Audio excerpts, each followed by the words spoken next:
My name is Abbi Swatsworth. I use she, they pronouns.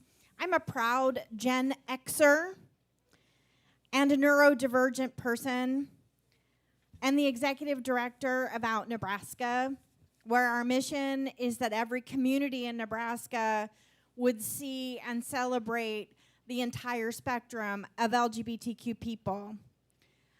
And I identify as queer, and I know that can be a hard word for some of our elder community members, but I am going to use it a lot today. And today I'm so honored to talk about safety and share a little of my own story and talk about sacred spaces. So what is safety? There are a lot of definitions. We can look at it in many ways, and it means different things for different people. And today I think I want to talk about safety as an absence of violence, whether that is physical, spiritual, or emotional.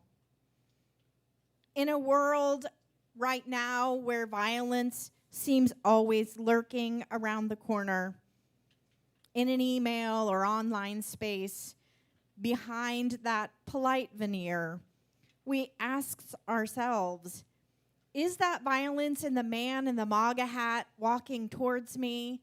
Is it there? As a queer person, this vigilance, this looking out, this constant weighing of the atmosphere goes back and back and back. Back to what I call my cousin Tony and the pretty woman story. When my parents split, we moved in with my mom's older brother into a household full of some of my favorite cousins, including my cousin Tony, who I adored. And we spent hours playing with Matchbox cars, dividing them up into little gangs, and we would each pick our favorite car that was the leader. And we spent a lot of time also trying to ride our skateboards out and about in the suburban world. And one day we were out, and a woman drove by in a car, and she struck me. And I said what I thought was casually, "Wow, isn't she pretty?" And my cousin Tony blurted out, "What, are you a lesbo or something?" And I felt the chill. I felt the compression in my chest and the closing down of my throat, wondering what it meant to be caught out that way. And forcing out a denial, of course, and then back to the house to play with my cousin Mary and the Barbies, which I also loved, but which also afforded me a sense of safety that I would be seen as normal. Back even further to what I call the sprinkler story. Running around with all my cousins as a little one, how we would all strip off our t-shirts in the sprinkler in the summer to be under the sun and feel that water trickle over us and enjoy the moments of laughter and joy that were there. And remembering when my mom demanded that I put on a shirt because I was too old to run around with the other cousins without a shirt. And wondering why all of a sudden my body was wrong. And feeling so indignant. And also a little afraid when my mom's face, the look on her face, froze me briefly. And then I ran inside to cry. Often, as queer people, we seek safety in so many ways that do anything but make us safe. I'm thinking about high school and college me, where there were drugs and alcohol to numb and risky sex to feel anything, desperate to maintain the equilibrium between being hopelessly in love with your best girlfriend and being the party girl who loved the boys so much she could never get enough.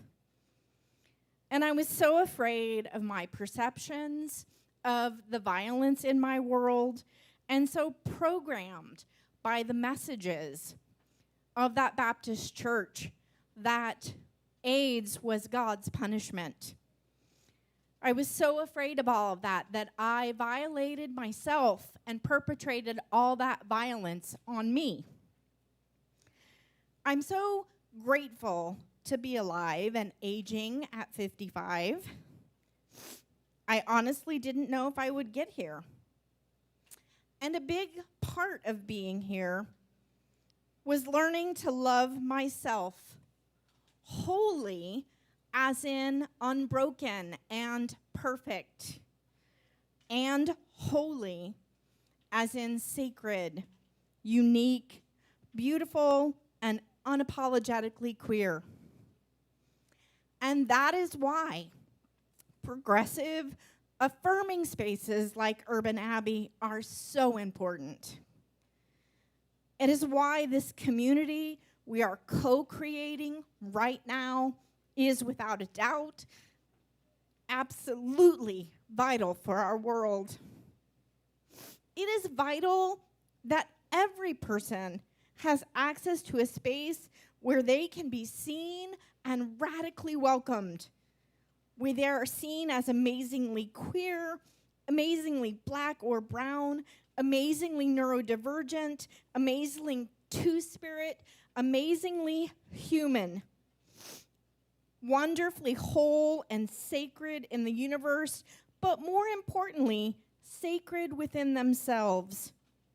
We must swim in the potential of that reality.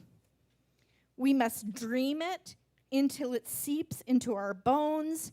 We must breathe it into our lungs, and then, as allies or as queer people, we must stand strong. We must seek out spaces and people, including ourselves, that are not yet seeing us as sacred. And we must do the thing that scares us most.